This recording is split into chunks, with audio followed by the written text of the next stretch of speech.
ಸಿದ್ದರಾಮಯ್ಯನವ್ರಿಗೆ ಜನನೇ ಚೆಂಬು ಕೊಡುವಂಥ ಕಾಲ ಬೇಗ ಬರ್ತಾ ಇದೆ. ಈಗಾಗಲೇ ರಾಜ್ಯದ ಜನರಿಗೆ ಚೆಂಬು ಕೊಟ್ಟುಬಿಟ್ಟಿದ್ದೀರಾ. ಪೆಟ್ರೋಲಲ್ಲಿ ಚೆಂಬು ಕೊಟ್ಟಿದ್ದೀರಾ, ಹಾಲನ್ನು ತೆರಿಗೆ ಹಾಕಿ ಚೆಂಬು ಕೊಟ್ಟಿದ್ದೀರಾ, ನೀರಿನ ತೆರಿಗೆ ಹಾಕಿ ಚೆಂಬು ಕೊಟ್ಟಿದ್ದೀರಾ. ನಿಮ್ಮ ಉಪಮುಖ್ಯಮಂತ್ರಿ ಹೇಳಿದ್ದಾನೆ, ಏನಪ್ಪ ಎಲ್ಲ ಫ್ರೀ ಅಂತ ಕೊಟ್ಕೊಂಡು ನಾವು ಇರೋಕ್ಕಾಗ್ತೈತಾ? ಮುಗೀತು ಫ್ರೀ ಎಲ್ಲ. ಏನು ಫ್ರೀ ಅಂತ ದೊಡ್ಡ ಭಾಷಣ ಮಾಡ್ತಾ ಇದ್ರಲ್ಲ, ಈಗ ಅವರೇನು ಹೇಳ್ತಾ ಇದ್ದಾರೆ? ಫ್ರೀಗಳು ಇಲ್ಲ ಇನ್ಮೇಲೆ ಅಂತ ಹೇಳ್ತಾ ಇದ್ದಾರೆ. ನೀವು ಫಸ್ಟು ನಿಮ್ಮ ಸರ್ಕಾರದಲ್ಲಿರೋರಿಗೆ ಫಸ್ಟ್ ಬುದ್ಧಿವಾದ ಹೇಳಿ, ಆಮೇಲೆ ನಮಗೆ ಹೇಳಿರೋ ಬುದ್ಧಿವಾದ.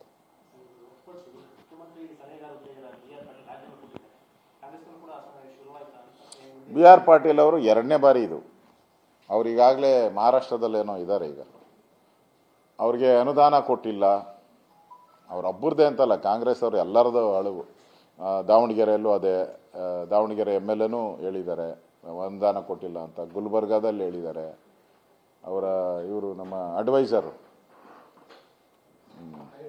ರಾಯರೆಡ್ಡಿ ಅವರು ಕೂಡ ಅನುದಾನ ಸಿಕ್ಕಿಲ್ಲ ಅಂತ ಹೇಳಿದ್ದಾರೆ. ಬಿ ಆರ್ ಪಾಟೀಲು ಅನುದಾನ ಕೊಟ್ಟಿಲ್ಲ. ಮತ್ತು ರೂಲಿಂಗ್ ಪಾರ್ಟಿಯ ಸದಸ್ಯರಾಗಿ ಯಾವ ಅಧಿಕಾರಿನೂ ನಮ್ಮ ಮಾತು ಕೇಳ್ತಾ ಇಲ್ಲ ಅಂತ. ಅಧಿಕಾರಿಗಳು ಒಬ್ಬರು ನಮಗೆ ಅಭಿವೃದ್ಧಿ ವಿಚಾರದಲ್ಲಿ ಸ್ಪಂದನೆ ಮಾಡಿಲ್ಲ ಅಂತ. ನಾನು ಬಿ ಆರ್ ಪಾಟೀಲ್ ಅವ್ರಿಗೂ ಹೇಳಕ್ಕೆ ಇಷ್ಟಪಡ್ತೀನಿ, ದಯವಿಟ್ಟು ಯಾಕೆ ಸಿದ್ದರಾಮಯ್ಯನವ್ರ ಮೇಲೆ ಮುಗಿದು ಬೀಳ್ತೀರಾ?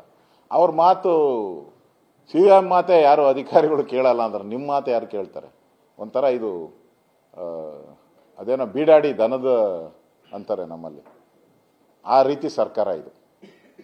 ಬೀಡಾಡಿ ದನಗಳು ಅಂತಾರಲ್ಲ, ಎಲ್ಲಿ ಹೋಗ್ಬೇಕೋ ಯಾರು ಕೇಳೋರು ಹೇಳೋರು ಯಾರೂ ಇರಲ್ಲ. ಇದು ಅಂಥ ಸರ್ಕಾರ ಇದು. ಹೇಳೋರು ಕೇಳೋರು ಯಾರೂ ಇಲ್ಲ. ಗ್ಯಾರಂಟಿ ಈ 2 ವರ್ಷಕ್ಕೆ ಭಾಳ ಜನ ಎದ್ದವ್ರೆ. ಇನ್ನು 1 ವರ್ಷ ಔಟ್ರೆ ಇನ್ನೆಷ್ಟು ಜನ ಎದ್ದೊಳ್ತಾರೋ ಗೊತ್ತಿಲ್ಲ.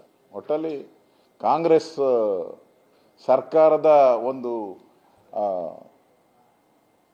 ನೀತಿ ಸರ್ಕಾರದ ನಡೆಯ ವಿರುದ್ಧ ಇರ್ತಕ್ಕಂಥ ಆಕ್ರೋಶ ಇದು ಬಿ ಆರ್ ಪಾಟೀಲ್ ಅವ್ರದ್ದು.